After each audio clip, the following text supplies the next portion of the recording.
It's time for the Brouhaha Sports Show. Brouhaha Sports with award-winning sports writer Dale McKee and co-host Marshall Wood. Talking sports with the legends of the game and famous sports personalities. Brouhaha! Now to Marshall and Dale with tonight's guest. Good evening, everyone, and welcome once again to the Brouhaha. Dale McKee and me, Marshall Wood, ready to talk a little sports action with you tonight. But first, our pleasantries. Dale, how are you doing, sir? I'm doing great. How are you doing today? I'm doing great. You know, you're always doing great. How do you manage to pull that off? I guess just being with you. Man, you nailed it. I mean, you know, everywhere I go. You got me. I thought I had you, buddy. I thought I had you speechless. I wish the audience could see your face. You were sitting there with this dumb look on your face. And just, man, from the jaws of defeat, you snatched one that put me right in my place, left me hanging. Man, that's impressive. Don't fool with the master. I don't know if I should say okay or what. I'm speechless. Well, we leave each other speechless. So, folks, it's been a good night. Have a good week. No, I'm kidding. Dale, let's get the party started tonight looking a little bit at one of my favorite things to do is look at your sideline view. And, you know, you've been doing this for 40-something years. I don't know how long you've been writing the quote-unquote sideline view. Is this article, is this what you've always named your writing or this sideline view? Is this how long has this been in existence? Well, the one that I'm doing now hadn't been in existence for maybe about 10 years or so. Yeah. But I send that out to weekly newspapers to give them, I guess, sports, you know, because a lot of their sports is local. Yeah. And it needs to be. And then this just kind of, you know, goes with it. This is like dessert for them, you know. Oh, yeah. And so, you know, they're probably about 10 weekly papers throughout. Most of them is on the 45 corridor, you know. George County got one on the coast and got some up around Philadelphia and Louisville and Winona. And I believe it's the Choctaw paper up in that area. So, you know, of course, we got the Jasper and the Wayne and Collins paper. Yeah. So, you know, I mean, we got some good things. And then we're on a couple of TV boards, you know, as far as that, like TOK out of Meridian. Okay. So, you know, we're doing okay. Folks, just so you know, this is what we bring into you every week. We got the sideline view, but anyway, I appreciate your work, Dale, and our readers, you know, I know your readers do too, and I'm one of them, so I can speak from that. Let's talk lots of things, you know, interesting stuff here going on. You know, I look at your first couple of paragraphs here at Mississippi State. You know, head coach has been filling out his staff. He's got him hired an offensive coordinator from Appalachian State. You know, that's Appalachian State. Man, they can get it done. I mean, they have rocked the world a few times. I mean, I go back to Michigan. They had a big win this year that shocked everybody, didn't they? They might have. I believe they do, but I can't remember who it was. But I know a couple of years ago they shocked the world when they beat Michigan. But they get her done, and now they've got a guy coming to join the staff up there at Mississippi State. That ought to be a good hire for them, I would think.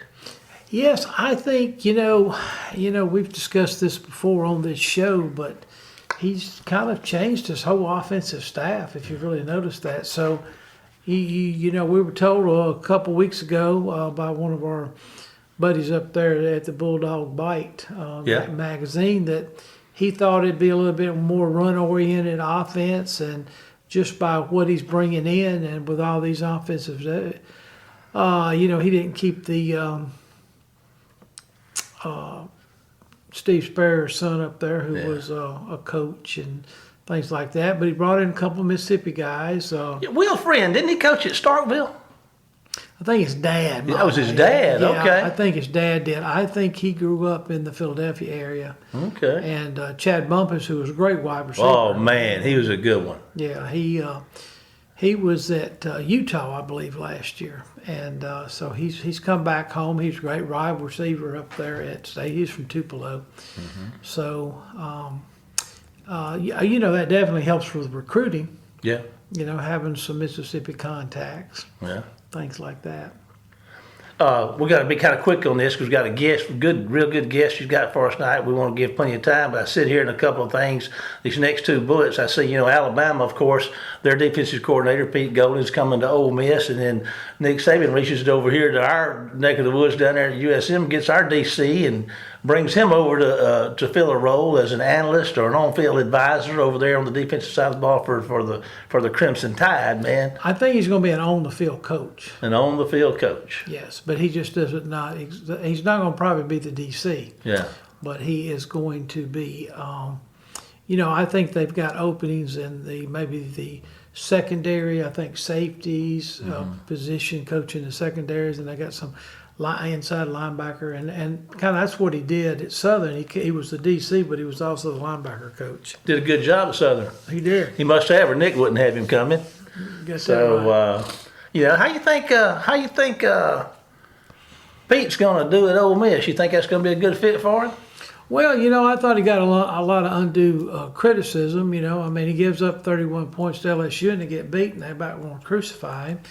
And, of course, now Tennessee was just a unique game because Tennessee had one of the high-powered offenses in probably the country. At that time. With Hendon Hooker, yes. Yes.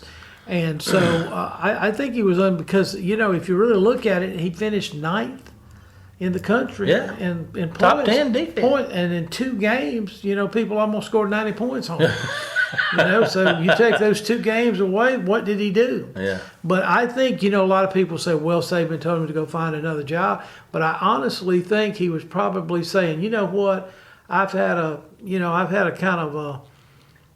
kind of rough go over here, with all the criticism. Maybe I just need to go somewhere else and get my family out of this. And of course, you heard about his dad, calling into the Paul Feinbaum show and wanting to fight somebody. and so I think it's good for his family. But he's got a lot of connections. His dad played at Jones and played at Delta State and coached there, and he played at Delta State. He grew up in Hammond, but he played at Delta State, and he was a GA there, and then he went back as a coach there. Yeah, a lot of Mississippi connections coming in to Starkville and at Ole Miss. So, sure. And I dig that. I really do. A lot of things that I like, and we might say it in the old vernacular, dig it, is the guest you get for us. Tell us about who you got for us tonight, Dale. Well, we got a Hall of Famer. A Hall of Famer. But you know what? Not making light of that, but now you've been able to get a Hall of Famer or two before. We had one last week. That's right. So go ahead and tell us who you got.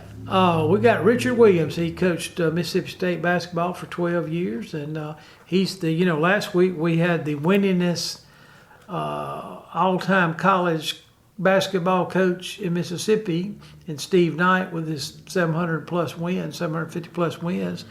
This week we've got the only coach that's taken a Mississippi college team to the Final Four. Wow, outstanding. Well, I tell you what, without it, let's take a break from hear from our sponsor, and then without further ado, we'll be back with our guy tonight right after this break. See you after the break, folks.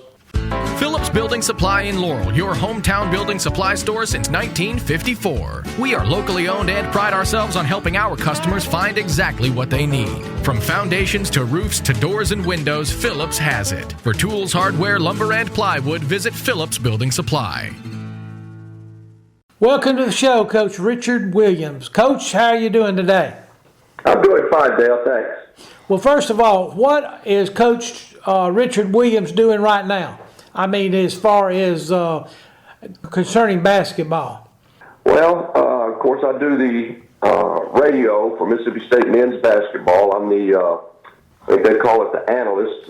Neil Price is our play-by-play guy, and I work alongside with Neil Price as we broadcast Mississippi State men's basketball. And I've been doing this probably 9 or 10 years now, Dale. I'm not exactly sure. When I started, Jim Ellis was the play-by-play guy, so I've worked with Jim. I've worked with Bart Gregory some when he substitutes, now with Neil Price. So that's what I'm doing as far as basketball right now, keeping basketball at the forefront of what I do. Hey, well, that's great, and we do. I think you're, I guess one of our basketball.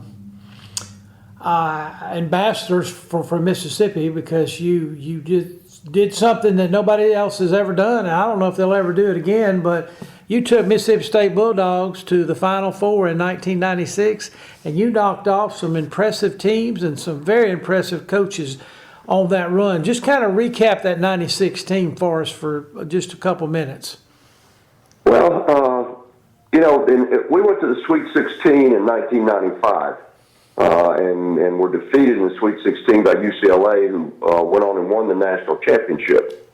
And so coming into the 95-96 season, everybody expected us to be really good, and I knew we'd be good because we had Darrell Wilson and Eric Dampier returning off that team. Now, some people forget we lost 3 starters off that Sweet 16 team.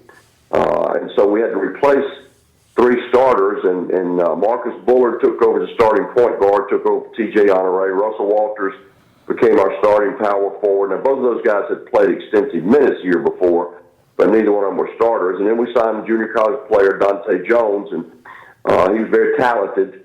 Took him a little while to figure out the way we wanted to do things here and how we wanted him to defend. And so we started out the year, I think we were 10-1 in non-conference play, but we weren't playing great. We were winning on talent. But as the season went on and we started SEC play, we lost some games early. And it's kind of like Dante kind of figured it out and started playing better. I think they started playing better as a team and sharing the ball more. And so we just went on a run late in the season and ended up, we beat VCU first round, beat Princeton the second round, in the first round, the second game. And then we went to Lexington and played UConn and Cincinnati and won both those games and went to the Final Four in New York.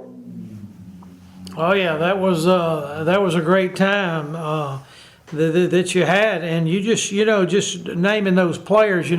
I just remember Wilson was just such a great shooter and such a great foul shooter, and old Country Walters there, he was just a big old muscle man under the goal for you, and of course Dampier was one of the all-time greats. So you had a great team there. You really did. But listen, when you that team went to New Orleans and won the SEC championship. That team over the eventual national champion in Kentucky. And I guess what it is, was there a point? You started in 86. Between 86 and 96, was there a point that you thought, hey, we might get to that next level that we've never been to? Well, I'm not sure I ever envisioned the Final Four.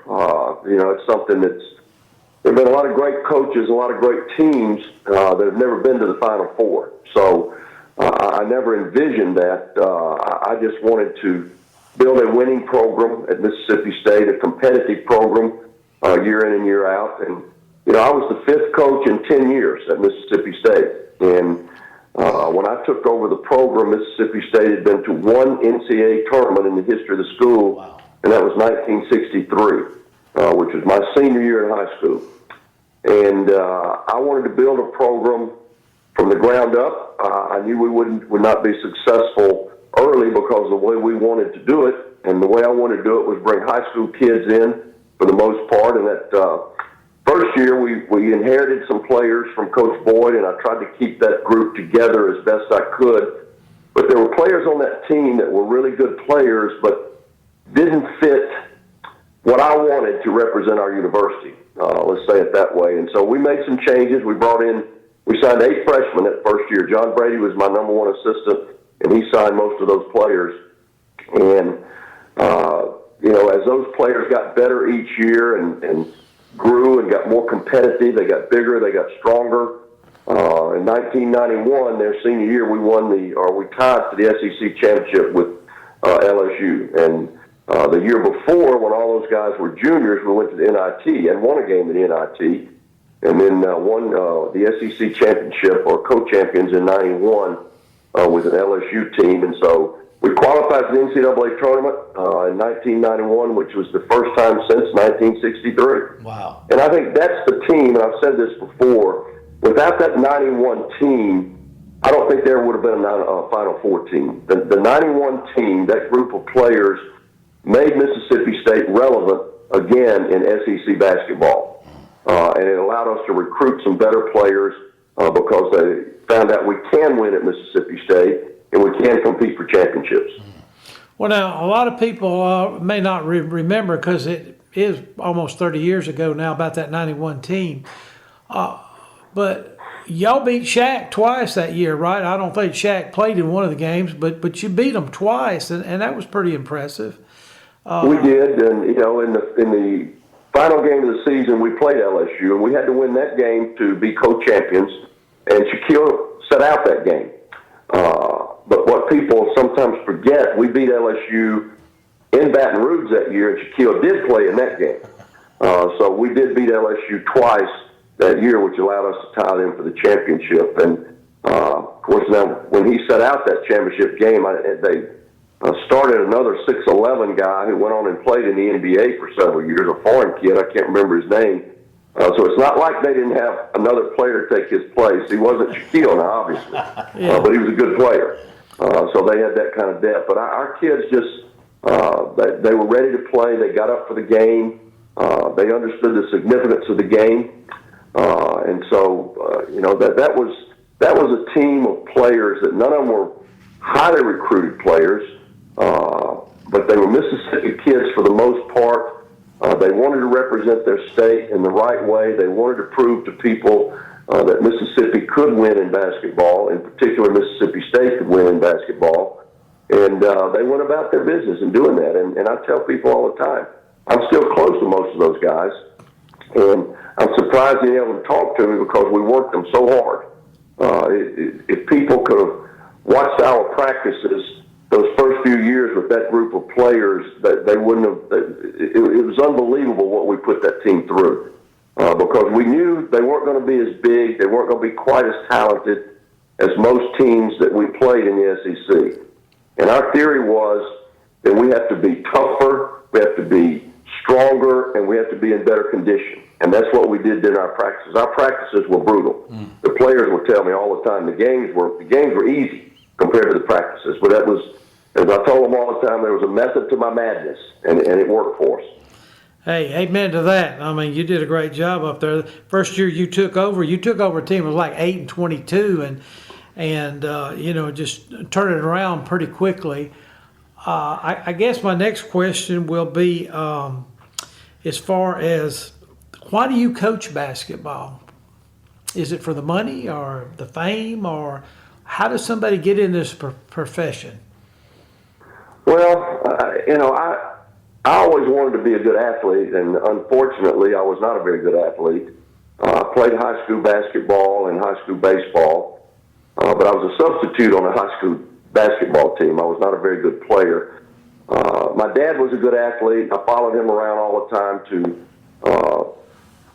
events he participated in, and so I fell in love with athletics, and I wanted to coach, but I was not going to be an athlete in college, so I knew if I wanted to get a coaching job, I had to get a teaching degree where someone would hire me, so I got a math degree at Mississippi State, and went to South Natchez, or at that time it was Natchez Adams High School, but I started out, Dale, actually as a baseball coach. That's what I wanted to be. I wanted to be a baseball guy because I was a decent high school baseball player. When I went to Natchez, I was assistant baseball coach. I didn't coach basketball. And my first year in Natchez, I was still single, and had a roommate named Chuck Norman from Crystal Springs. He had played football at Ole Miss. And Chuck was coaching at the junior high school there, one of the junior high schools, and he was coaching 7th, 8th, and 9th grade football and 7th, 8th, and 9th grade basketball. And after the football season was over, he saw that was going to be a lot to do, and he asked me one day, he said, "Will you coach the 7th grade basketball team at Montebello Junior High School?" So I went to see the superintendent of education, and he said, "Yeah, you can do that." So I coached the 7th grade basketball team at Montebello Junior High School. Had no clue what I was doing. Had zero idea what I was doing. But we ended up winning the Miss Lou Conference Championship. I don't know how we did that. And then the next year, of course, I was teaching at the high school. The next year, the head basketball coach at Natchez High School, Clyde Adams, let me travel with the team because they needed an extra car for the players. At that time, we didn't have girls basketball. We just had boys basketball. And so he had a car, the assistant coach had a car, they needed a third car. And so they let me travel with the team and sit on the bench. And so that's how I got involved in basketball. How about that? Never thinking that you would, never thinking you'd be the head coach at Mississippi State at one time. But, finally, I came back to South Nashville. I left for 2 years, went to St. Andrews Junior High School in Jackson, specifically to coach basketball and teach math there. And then I went back to Natchez after 2 years. And by then, the assistant coach who was there when I was there originally had become the head coach, a guy named A.C. Williams. And he was the head basketball and baseball coach. I was his assistant in both sports. Then AC, after 2 years, was promoted to be the head basketball coach at Delta State, and I took over as the head coach at South Natchez, and I thought that was the ultimate. That's it.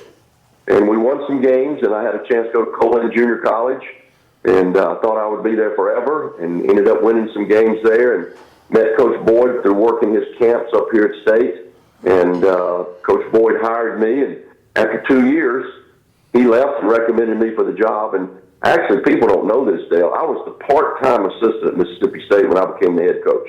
That's the shape our program was in. People don't understand that. Oh, my goodness. That would be like hiring a graduate assistant now to be the head coach. But I was the part-time assistant. I had another job on campus for a salary.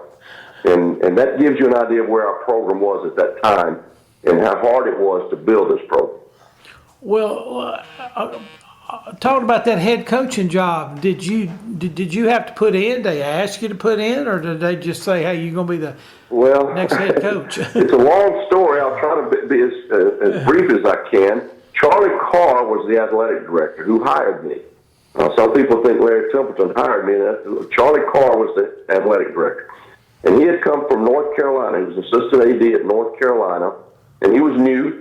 And that's when Coach Boyd announced his resignation in December of that year, but the resignation was going to be effective at the end of the year. And Coach Boyd recommended me for the job over two assistants who had been here with him. And so I went down to see Charlie Carr, the AD, and I told Charlie I was interested in the job. I'd like to be considered for it, and do I have any chance at it? He said, probably not. That was the first conversation I had with Charlie. And so it went on through the season, and they were bringing people in for interviews, and I was keeping up with all of those things. And I'd see Charlie every day and visit with him, talk to him. And we're in the SEC tournament, and I find out that they're getting ready to name a head coach right after the tournament. So I walked down to Charlie's room in the SEC tournament. I don't remember where we were staying. And I said, Charlie, I understand you're getting ready to name a coach fairly quickly after the season's over. Am I still involved in this thing? He said, not really. And so I'm in the office every day, but I don't have a job. I'm not going to get another job because I'm the part-time assistant. I'm not even a full-time assistant. And then one day, his secretary called said, Charlie wants to know if you're in the office then. I said, yeah, I'm here. And he said, well, he wants to see you this morning. And I said, is he going to tell me that I'm not getting the job? And she said, I think so. And I walked down to Charlie's office, and he started interviewing me for the job. And it just went from there, and I was named the head coach that afternoon. My wife was selling radio advertising in West Point at that time. That was her job. We had to track her down so she could be at the press conference that afternoon. So that's how it all evolved. It was just actually the guys Charlie Carr wanted to hire, he couldn't hire. Nobody would take the job of the people he wanted to hire. That's how bad it was. And I kind of got the job by default, which was fine for me. That was great. Well, it was great for Mississippi State and probably the state of Mississippi too. Amen. And all that. Well, listen, going forward 12 years, from 86 to 98, what was in your thought process when you kind of stepped aside from Mississippi State in 98? It was time for a change. I was burned out. After the Final Four year, we lost all 5 starters off that team. Now, we knew that Darrell Wilson and Russell Walters would leave. They were seniors. We were fairly sure that Eric Dampier was going to test the waters in the NBA and he would be a high draft pick because he had thought about going out the draft the year before. So we were fairly certain we were going to lose those 3 players. We thought we'd have Dante Jones back another year. We thought we'd have Marcus Bullard back another year. It didn't work out. We had either one of those. Dante was so good toward the end of the year. And really what happened, an agent got to Dante and talked him out of leaving school early. He should have stayed another year. But you couldn't convince him of that. So we lost all 5 starters off that team. And it's just very hard to replace those. And so I just felt all kinds of pressure to maintain that. And at that point, it was impossible to maintain it. And I was burned out, and I was a miserable person, and I was making everybody around me miserable, the players, everybody. And it was just time for a change. It was time for the players to hear a new voice. So that's what happened. Well, listen, one thing about the getting back to the tournament, just got a couple questions on that. Will we see more than 64 teams, you think, in the future? Now, I know we got 64 in some play-in games, but I don't know if that's 66 or 68 games that they have now. I mean, 68 teams invited, but do you see it expanding in the future? You know, I don't know. I guess I've thought about it. I've seen all the writing about it. And I think Greg Sankey, the commissioner of the SEC, wants more teams. And I think that's because the more teams you have, the more money you make. And I think the SEC would be a conference that would probably get more teams. I don't think I'm in favor of that. If it happens and works out, and it works out, then that's great.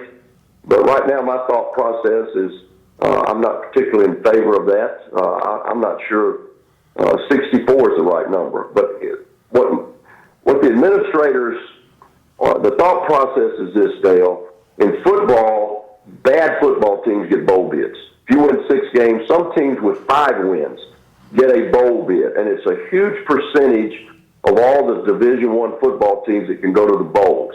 It's a much smaller percentage of basketball teams that can go to these bowls. But in basketball, there are over 300 schools that play Division I basketball. There aren't that many football schools that play it.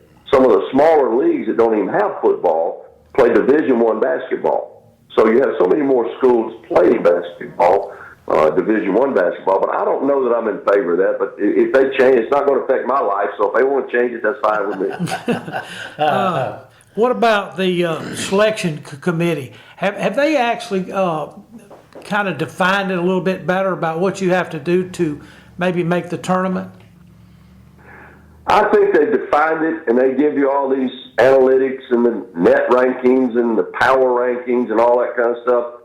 And I guess they probably, I guess all that stuff matters. But I can tell you this. I believe this with all my heart. If Alabama and Mississippi State have similar records, or if Alabama and LSU have similar records, or if Alabama and Duke, Mississippi State and Duke, or Mississippi State and North Carolina all have similar records, Mississippi State's not getting picked. I don't care what the net says. Those schools that are on TV all the time, and the people want to see them play, they're going to get picked before Mississippi State gets picked. When we get picked for the NCAA tournament, and Ole Miss is the same situation, Southern Miss is the same situation. For those 3 schools to get in the NCAA tournament, they deserved it, and they earned their right into that tournament. What rule change would you like to see in the NCAA as far as the basketball rules? I don't know. I ain't even thought about Dale. I don't know. I just okay. Well, what about? I don't have any idea. What about the 3-point line? Is it getting too easy for some of them? Not for us. We were over 18 the last game, so I would debate whether it's getting too easy or not. You know. Well, I was just asking a question, Coach. Listen, you got dumb questions, from dumb people here, So, how no, I don't know. The 3-point shot is such an integral part of the game now. One thing, it's not a change of rules, but one thing I don't necessarily agree with now are the analytics that play such a part in shot selection. And so many of the younger coaches are so much into the analytics. Alabama is a perfect example. Don't get me wrong. Now, they are really, really good. But you have to recruit for this. Nate Oates, the coach at Alabama, wants his team to take only 3 kinds of shots. It's either going to be a 3-point shot, a layup, or a free throw. No mid-range jump shots. If they take a mid-range jump shot, they've made a mistake. Ooh. And all of that comes from the NBA stuff now. And so what it's done, it's taken away a traditional center. For instance, Eric Dampier, I believe, he probably could play in the NBA in today's game, but he would not be somebody they really covet in today's game in the NBA. Because Eric Dampier was a locked-in, low-post, around-the-basket kind of guy. And that's not what they're looking for now. And so many coaches depend on the analytics. And baseball's the same way. I'm a huge baseball fan. As I told you, I started as a baseball coach.